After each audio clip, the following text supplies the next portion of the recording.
Thank you for listening to Depictions Media Radio.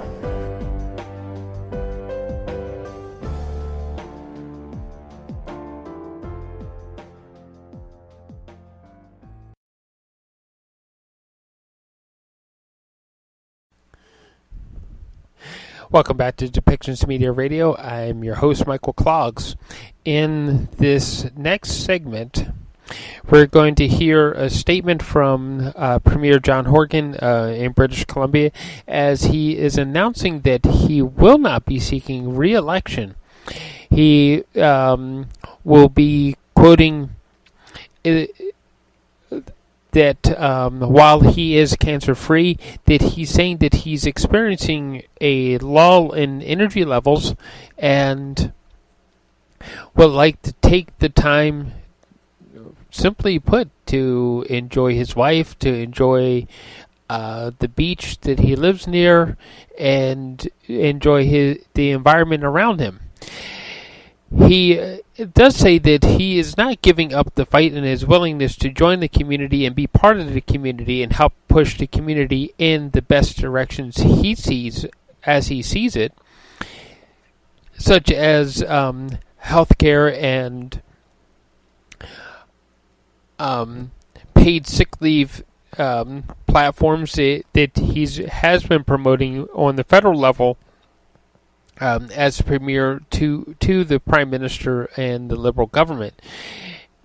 He did say repeatedly that he is there to serve the people of British Columbia, and that is what he wants to do until he can no longer. He's very adamant about wanting to be a part of the community and serve the community as best he can. He just feels that serving as premier with the energy levels that maybe it be better for somebody else to take over the job. So why don't we listen to his statements and how he answered the questions to the other press venues as we listen to this next segment.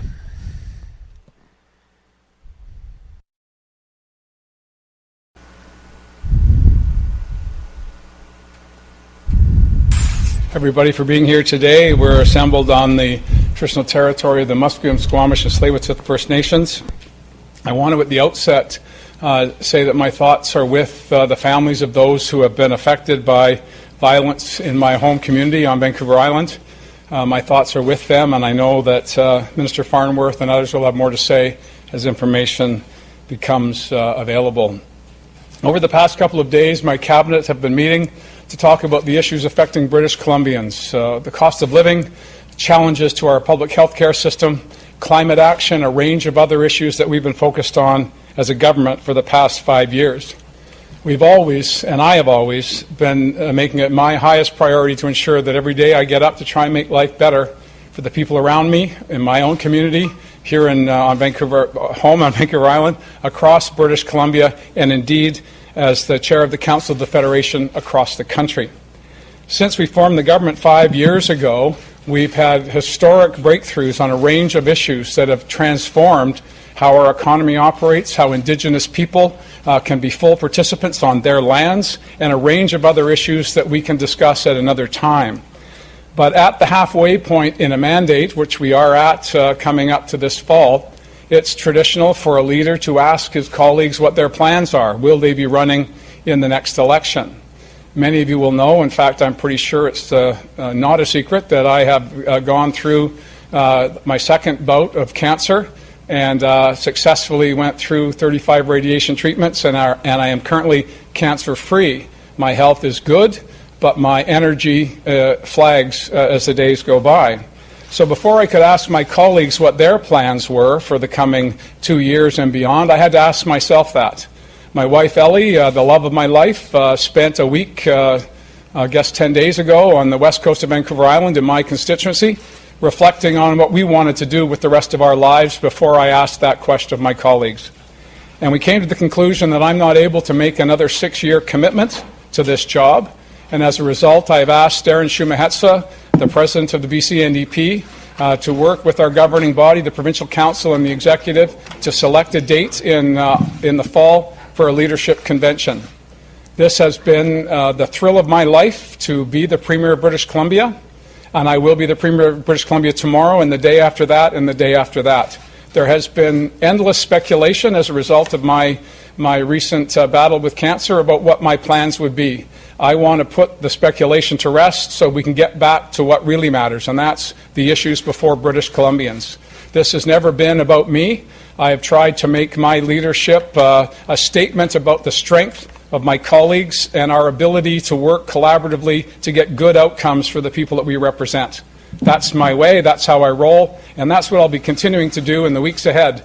As leader of the Council of Federation, premiers across the country will be assembling in Victoria, where the number one issue on the table is a commitment from the federal government to sit down with the provinces and resolve the crisis in public health care. I fully intend to carry on that battle to make the federal government stand up for the commitments they made to all of us and convene a meeting so that we can fix the most important social program, in fact, the most important program in Canada.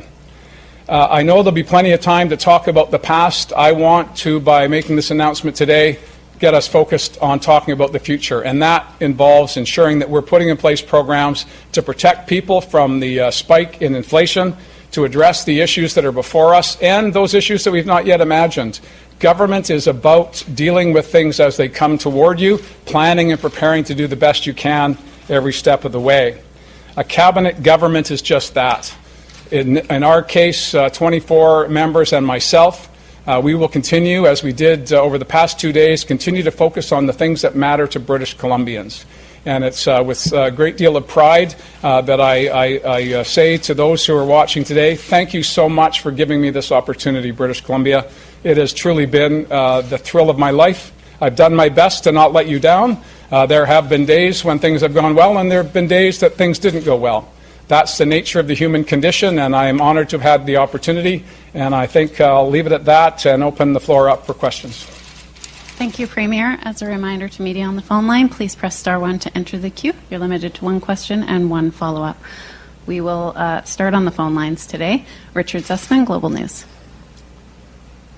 Premier, congratulations on time well served, and we look forward to covering you until the new leader comes into place. Can you speak to the timing here?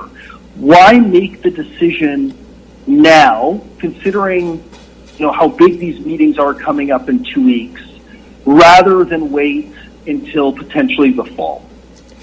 Well, I had come to the conclusion that I could not seek re-election. I was asked a question by Gregor Craigie, a host of CBC radio program, last Friday, and I could not answer in any way other than I would have more to say today. I knew that we had a cabinet retreat. I knew that it was an opportunity for us to go into the issues that I talked about and many others, preparing budget 2023. And also, it was a chance to talk to my caucus colleagues. We had a retreat on Friday. I had advised them this afternoon of my decision, but there's no time like the present. I want to be straightforward with my colleagues across the country. Despite our political differences, we have been a uniform group, despite changes by elections, of course, in provinces since I've been at the table. But I know that my colleagues have full confidence in me to continue to discharge my responsibilities, and I have every intention of holding the federal government to the commitments that the Prime Minister made to me directly and personally, as well as to my colleagues. We need to sit down and figure this out. British Columbians are counting on that. Albertans are counting on that. Canadians across the country are counting on that. And I have every intention to carry forward. And I know that I'll have the full support of my provincial premiers across the country. Richard, do you have a follow-up?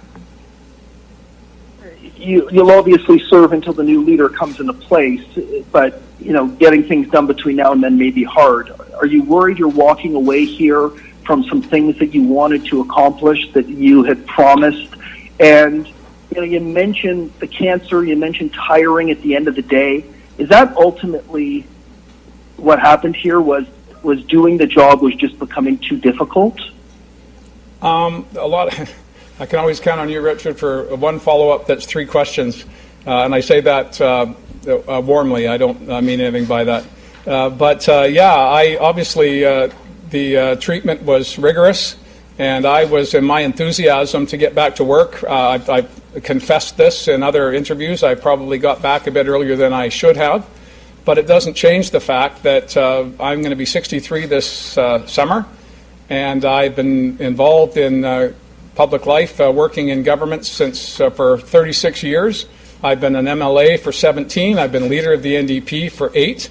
And Premier for 5. And I don't want to sound like a resume here, but if you add all that up, it's a lot of intensity. My nature is to dive in fully to the tasks before me. And my spouse and I just felt that it was time that I pass on to another generation. I've talked about the need for generational change in our politics, not just within the NDP, but indeed within all of our political institutions. We need to make space for the next generation to bring forward their ideas and their energy to take on the tasks. So for me, I had every intention of carrying on and prosecuting the next election. That was my plan. I love the work, but the cancer diagnosis and the subsequent surgery and treatment was rigorous. Again, I am cancer-free, and I have to now reflect on what do I do with the summers I have ahead of me? And I will give everything I have until there's a replacement, and people who know me understand that I'm genuine when I say that. Next question is from Rob Shaw, Check News. Hi, Premier. I'm sorry to hear that you're going. I was wondering if you zero in. I'm sorry, Rob, you broke up there. Rob, you want to start that again? Okay, sorry. I didn't hear you. I was wondering if you could zero in a bit more on when you made the decision. Was there a particular time, day? Did you at a particular you come to this conclusion and be at peace with what you were about to announce to everyone? Well, I was just in Vernon and Kelowna meeting with New Democrats in our Forward Convention, which was filled with young people, diverse people, seniors, elders that have been in the NDP for longer than me. And it was a powerful moment for me, but I had made my decision when Ellie and I were walking on the beach, laughing and reflecting on how many beaches we'd walked on in our lives. We've lived in Australia, we've lived in Ontario, we've had the blessing of living on Vancouver Island since my home since 1992, and it was just a moment where we said, let's do more of this and less of that, quite frankly. And it was a difficult decision. I do love the work, and I love my colleagues, and it's very rare. I've been a student of history, as many of you know, and it's rare for a political leader to have the opportunity to say, I think it's time for someone else, without it being a less comfortable moment. So the timing was right. My health circumstances dictated it, and it was watching the otters, quite frankly. We were at Otter Point. If those who want to get out their maps and check out Otter Point on Vancouver Island, as you're traveling around this summer, I recommend coming to Langford-Juan-de-Fuca. Some beautiful opportunities to relax. And watching the otters playing just offshore by the hour reminded me that doing a little bit more playing, a little bit less working is probably not a bad idea. Rob, do you have a follow-up? Sure. You've been Premier for 5 years. You were in a minority for part of that. Then COVID took over the agenda. Do you feel, as you're leaving, that you were able to accomplish what you wanted to accomplish? You've been rolling from wildfires to floods to COVID. Were you able to do what you wanted to do when you always thought of being Premier? Well, I don't want to promote your book, Rob, but you wrote a book, you and Richard, about how we came to government, and it was an extraordinary event, which I think has kind of highlighted a whole host of other extraordinary events that would have been what we've experienced as a community, as a province over the past 5 years. I've always been of the view that events are what governments are about. You have your plan, you have the objectives you want to realize, but your number one job is to be attentive and listening to what people are saying, what issues are affecting their lives, and responding to them. So we've been a responsive government. We've been a government that had an agenda when we arrived, that was built in my time over 12 years in opposition, engaging with the public on issues that mattered to them that previous governments had been ignoring. And so we've been systematically addressing issues that were part of our platform, as well as addressing the issues that emerged before us. That's what governments do. I have regrets. I have issues that I'm very, very proud of, and there'll be plenty of time to talk about that down the road. Today, I wanted to put the speculation to rest about my future and get back to talking about British Columbians and their needs. That's why I do this, and that's what I'm going to be doing tomorrow. Next question is from Binder Sajan, CTV. Hi, Premier. Political observers often say that you are the biggest asset that the party has. How worried are you that by, stepping away, that you may leave the party at a disadvantage? And is that sort of, your popularity, so to speak, is that why you decided to stay on as Premier until a new leader is chosen? Well, a couple of questions there, Binder. Firstly, I believe that our government has had success because we've been focusing on the issues that matter to people. We've been responsive. We've brought our values, which I believe are mainstream values. I've said BC's filled with New Democrats. They just don't know it yet. And the more people see a compassionate and competent group of people addressing issues as they emerge, they'll continue to support that. It's never been, I don't subscribe to leadership politics. I subscribe to collective activity, cabinet government, people working together. We have our debates inside the room, and then we come out saying we are of one mind, and sometimes you get it wrong. That was evidenced by events over the past 40, 50 days. But that doesn't change the fact that the public will respond at the next election to the values of the candidates and the principles that they bring forward, and also their track record and the contrast between a new leader for our team and the other teams will be there for the public to make their decisions. For me, I'm anxious to get back to work tomorrow, particularly leading into the Council of the Federation meetings in Victoria, and we can make the progress on healthcare that we absolutely have to do if we're going to meet the challenges of the next number of years. Follow-up, Binder? Yes, and Premier, sorry, that was my attempt at doing a Richard Zussman question, but just it's now called the maneuver. I like that best of all, the Zussman maneuver. I'm just wondering also, over the last 5 years, is it even possible to pick out one particular highlight and maybe a low light, something that you wish you had the opportunity to do differently? I think there'll be plenty of time to talk about that down the road. I'm of the view that I'm still working. It's not time to reflect or victory lap or lament. It's time to continue to have my sleeves rolled up and focusing on the work that we've just been doing here for the past 2 days, making sure that we've got a basket of initiatives to help with affordability, continue to try and address the challenges that are before us. We all know what they are. The public knows what they are, and that's my focus. There'll be plenty of time to deal with the highs and the lows. That's not what I want to do today. Katie DeRosa, Vancouver Sun. Hi, Premier. Just in terms of the timing with the Council of the Federation coming up, you've talked a lot about the need for increased federal health transfers.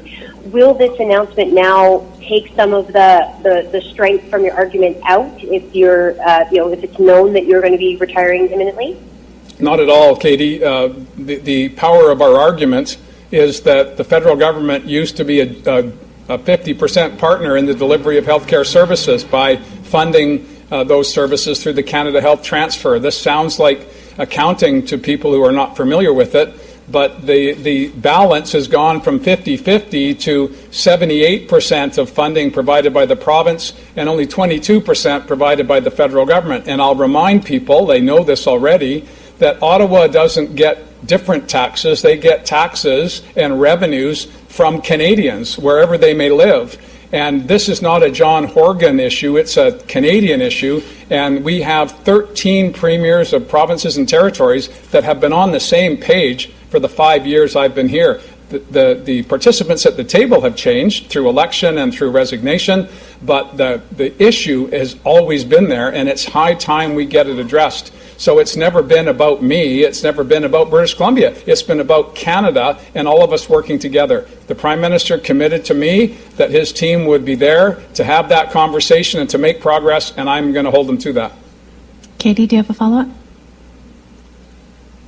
There were times where you spoke off the cuff. Obviously, you joked about the need for Irish Spring during the F-bomb, and you were quite also candid about certain things going off your speaking notes. Do you think that was a sign that you were, I guess, a bit jaded with the political game, or becoming a little bit exhausted by the back and forth in question period? Like, how would you characterize how you were enjoying the job in the last few months? Well, obviously, I enjoy more different parts of the job differently, and I've given as good as I've got in the back and forth of partisanship. But I do have to confess that I have always been more interested in big problems and how can we solve them.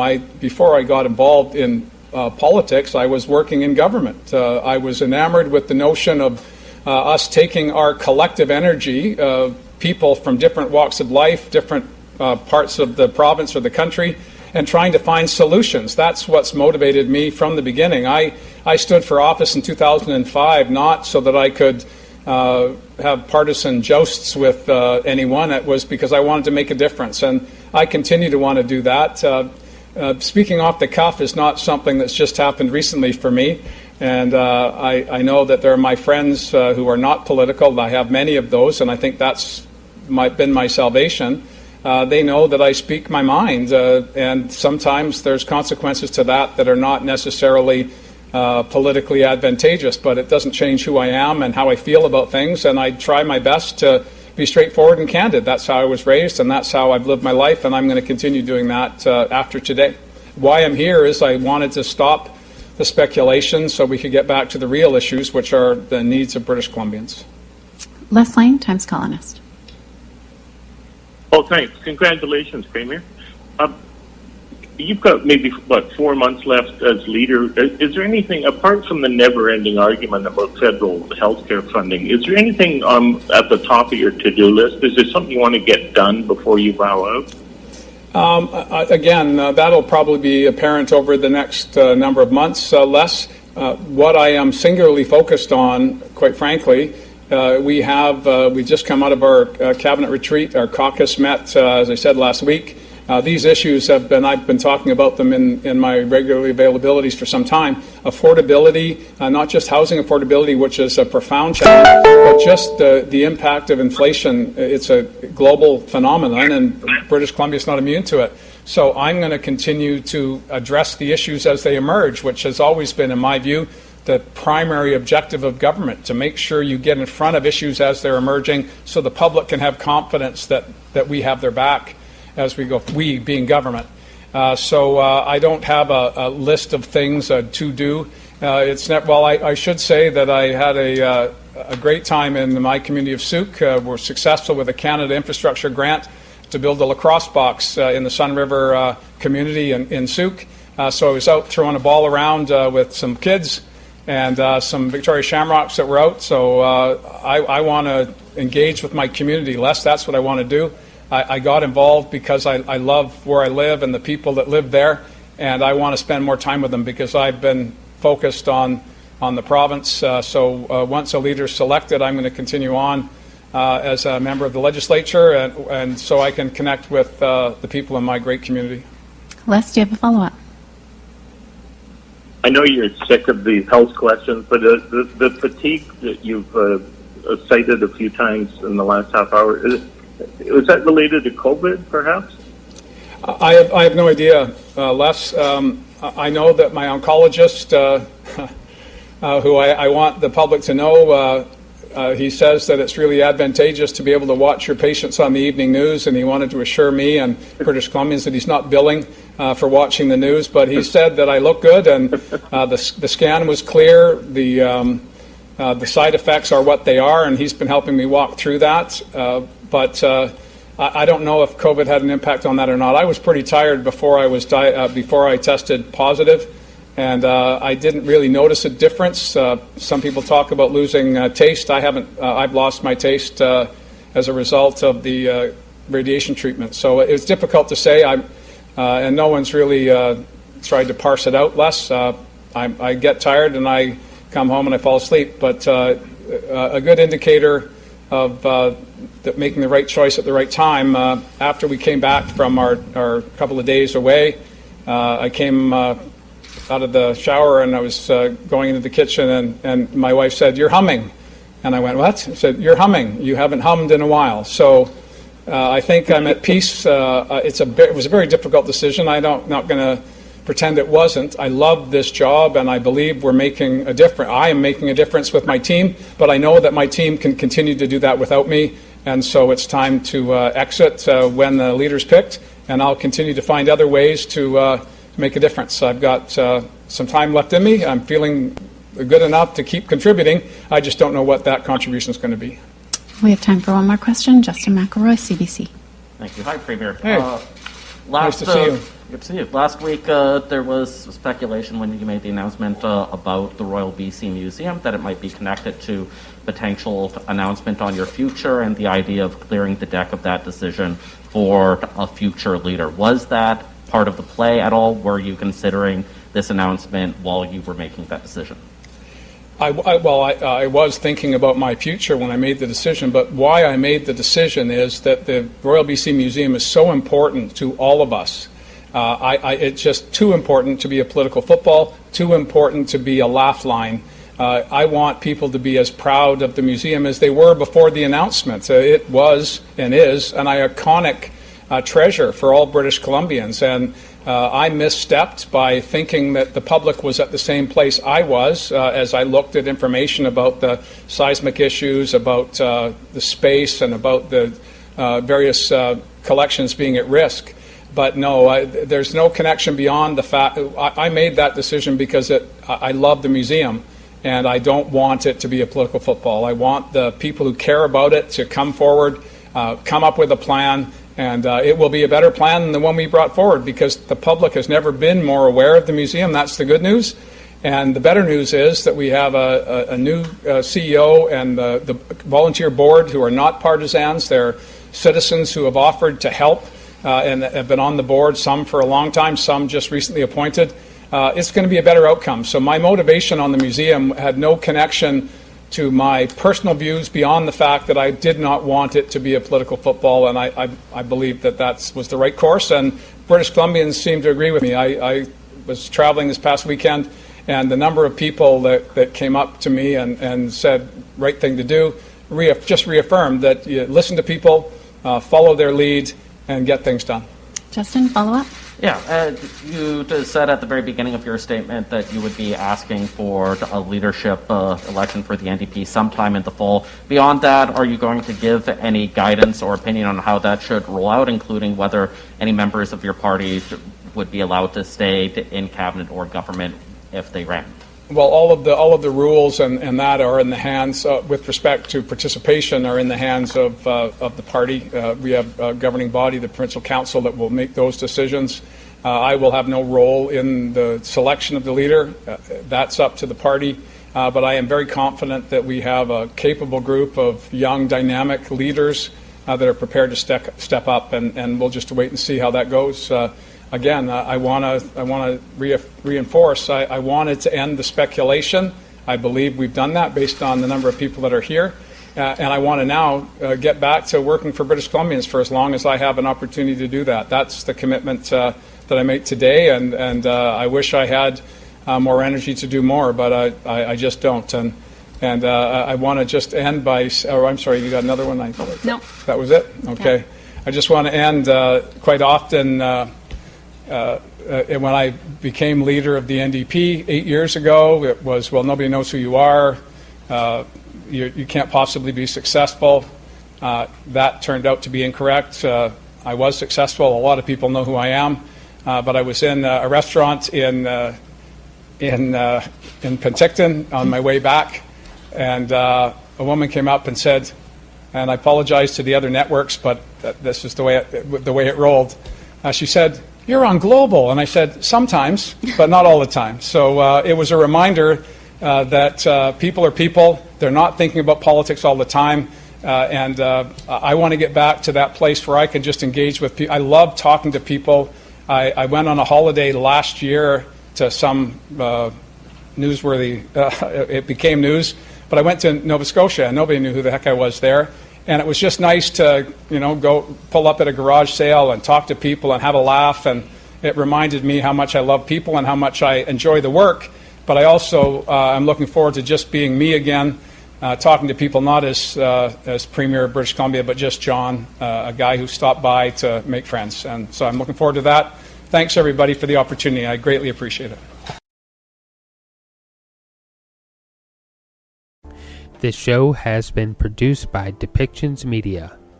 Please contact us at depictions.media for more information.